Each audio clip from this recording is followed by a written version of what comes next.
자, 발의 무왕 볼게요. 발의 이대왕이에요. 이름은 대무예고 연호는 인안이라고 했어요. 그래서 재위기간은 아까 전에 1, 2, 3대 왕이 700년부터 20년, 20년, 60년 요 정도 생각하면 된다고 그랬죠. 그래서 719년에서 737인데 그냥 한 720년에서 740년까지 대략 요 정도 생각하시면 돼요. 그래서 특징은 일단 무왕, 싸움 잘하는 왕이죠. 무니까, 싸울 무니까. 그리고 또 이름도 또 대시고 이름이 무예예요. 무예의 대가라 그런지 무예. 근데 진짜로 싸움을 잘했던 왕이에요. 그래서 연호는 또 인안이에요.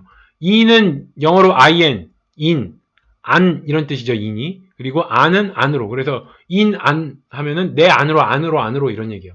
전쟁을 통해서 남의 나라 영토를 내 안으로 내 땅 안으로 다 그냥 먹었다 이렇게 생각하시면 돼요. 그래서 연호가 인안이다. 그럼 전쟁에서 다 내 안으로 영토를 다 정복해서 내 안으로 다 들어왔다. 인안 이렇게 생각하시면 돼요. 그래서 무왕은 싸움을 잘하는 왕이니까 영토 확장에 심혈을 기울였어요.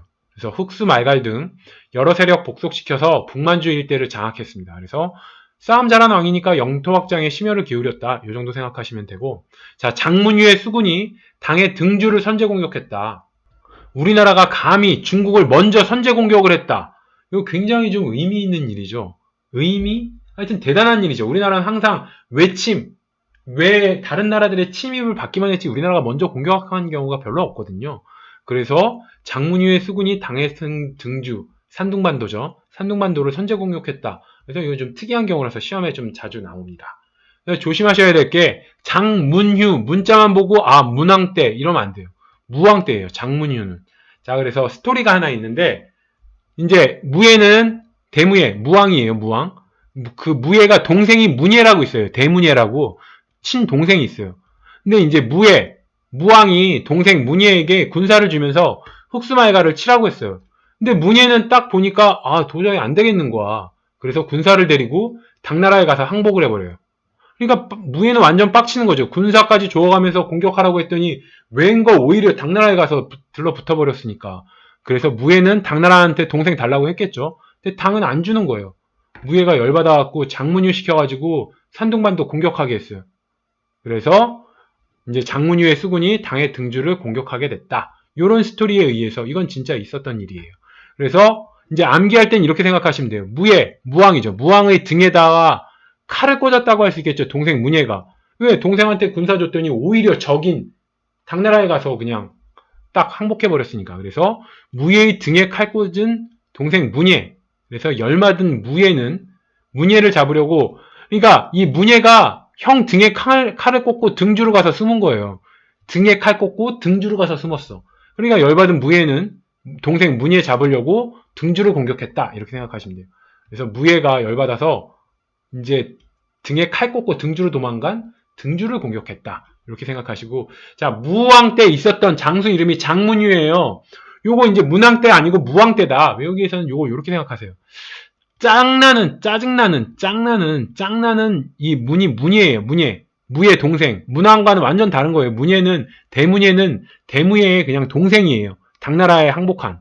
그래서 짜증나는 문예를 후려치려고 등주 공격했어요. 후려치려고. 휴인데 그냥 후려치다. 그래서 짜증나는 문예를 후려친다. 장문유가. 그래서 짜증나는 문예를 후려치려고 등주를 공격했어요. 그래서 장문유는 무왕 때다. 이렇게 생각하시면 됩니다. 그래서 무왕이 이제 산둥반도를 공격하니까 발해의 산둥 공격에 놀란 당나라는 신라 성덕왕 때예요. 성덕왕에게 발해를 같이 협공하자. 그렇게 했어요. 그게 733년이고 어떤 동족 상전의 위기였는데 이제 원래는 당이 발해 공격을 하고 신라가 발해 공격하는 건데 당의 발해 공격이 실패했어요. 그러니까 신라도 발해 공격할 이유가 없어진 거예요. 그래서 발해 공격이 무산됐다. 바로 이때가 신라는 성덕왕 때다. 그래서 이제 무예가 그 당나라를 공격했을 때가 신라는 성덕왕 때다. 요거 이제 알아놓으시면 좋을 것 같아요. 그리고 발해는 당과 신라 견제하기 위해서 돌궐 일본과는 교류를 하거든요. 자, 사진을 한번 볼게요. 자, 이렇게 보시면 당이랑 신라랑 여기에 흑수말갈이 있는데 얘네도 당이랑 같은 데예요. 그래서 요렇게가 같이 연합이 돼 있죠. 그러니까 발해는 어떻게 해야 돼? 이쪽으로 거란, 돌궐, 이쪽에 외. 그래서 이렇게 십자형, 이렇게 가로와 여기 이렇게 세로의 십자형. 다시 한번 보시면은 이렇게 가로, 이렇게 세로, 이렇게 십자형으로 된다. 그래서 보시면 돌궐, 발해, 일본 같은 편, 당나라, 신라 같은 편, 이 정도 생각하시면 되고, 자, 산둥반도 관련해서 우리 역사상 있었던 거 보면 근초고왕이 산둥반도 진출을 했는데 무왕처럼 무력으로 공격을 한 건 아닌 것 같고 그냥 무역 요 정도 했다. 산둥반도 진출했다. 요 정도 생각하시면 되고요. 산둥반도를 공격한 건 장문유가 최초다.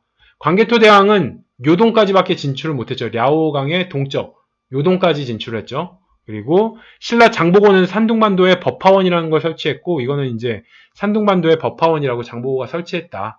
그래서 이제 장씨가 산둥반도와 연관이 많다. 장문유는 산둥반도를 공격했고 장보고는 산둥반도에 법화원을 설치를 했고 그래서 이제 산둥반도 이런 데서 이제 굉장히 교역을 활발하게 했죠. 장보고는. 발해 왕들의 연도 암기는 그냥 일단 1, 2, 3 고왕, 무왕, 문왕은 20, 20, 60년 이렇게 해서 700년 기준으로 720년, 740년, 대략 800년, 대략 요 정도 그냥 보시면 돼요. 정확하게 연도를 아실 건 없습니다. 자, 무왕 정리해 볼게요. 싸움 잘하는 왕이라고 그랬어요. 그래서 이름이 이제 대시성의 이름이 무예예요. 싸움을 잘하니까. 그리고 연호는 인, 안이에요. 싸움 잘해서 남의 영토도 내 안으로 인, 안쪽으로 인, 안 이렇게 해서 영토를 확장했다. 내 안, 다 내 땅으로 내 안으로 다 이제 끌어들였다. 이렇게 생각하시면 되고 동생 대문예가 무왕 등에 칼 꽂고 등주로 도망갔다고 그랬죠. 그래서 장문유 시켜서 이제 등주를 공격하게 했어요. 그래서 장문휴는 어떻게 말했어요? 짜증나는 문예를 후려치려고 등주 공격했다. 짜증나는 문예 후려치다.